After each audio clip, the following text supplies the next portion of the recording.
August 16 దేవుని వాక్య ధ్యానం. క్రీస్తు యేసునందు మహిమలో మీ ప్రతి అవసరమును తీర్చును. ఫిలిప్పీలకు రాసిన పత్రిక 4వ అధ్యాయం 19వ వచనం. మన ప్రభువైన యేసుక్రీస్తు నామములో మీ అందరికీ ఈ ఉదయము శుభములు తెలియజేస్తూ ఉన్నాను. ప్రియ విశ్వాసులారా, దేవుడు మనకిచ్చిన మరొక నూతన దినమును బట్టి దేవునికి నేను కృతజ్ఞతాస్తుతులు చెల్లిస్తూ ఉన్నాను. ప్రియ విశ్వాసి, దేవాది దేవుని మనస్సు ఎంత గొప్పదో ఈ మాట ద్వారా, ఈ వాక్యం ద్వారా మనము నేర్చుకోవచ్చు. క్రీస్తు యేసునందు ప్రతి అవసరం మనకి తీర్చబడుతుంది. నిజమే, మనలో చాలామంది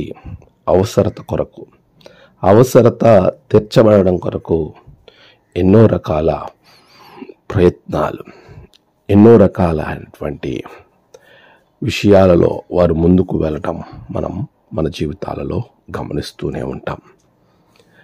మన అవసరత తీర్చబడినప్పుడు, అవసరత మనకి పూర్తి కానప్పుడు చాలా బాధతో, దుఃఖంతో దాని గురించి ఆలోచిస్తూ ఉంటాం.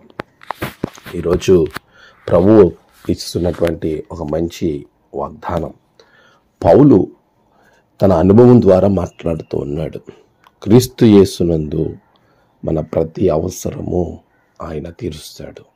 నిజమే, ప్రభు నీ అవసరతను తీర్చినప్పుడు, ప్రభు నీకున్న ప్రతి ఇబ్బందిని తొలగించినప్పుడు నీవు ఇంక దేని గురించి ఆలోచిస్తున్నావు? చాలాసార్లు మనకు ఉండేటువంటి పరిస్థితులు, మనకు ఉండేటువంటి స్థితిగతులను బట్టి ఎన్నో రకాలైనటువంటి ఆలోచనల ద్వారా ముందుకు వెళ్తూ ఉంటాం. ప్రభు నీ అవసరతను ఆ సమయానికి తీరుస్తుండగా మనకి ఇంకా దేనిని గురించి ఆలోచించాలి?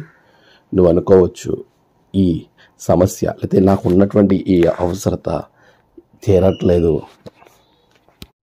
ఏ విధంగా నా అవసరత తీరుతుందో అని ఆలోచిస్తూ దిగులు చెందకు.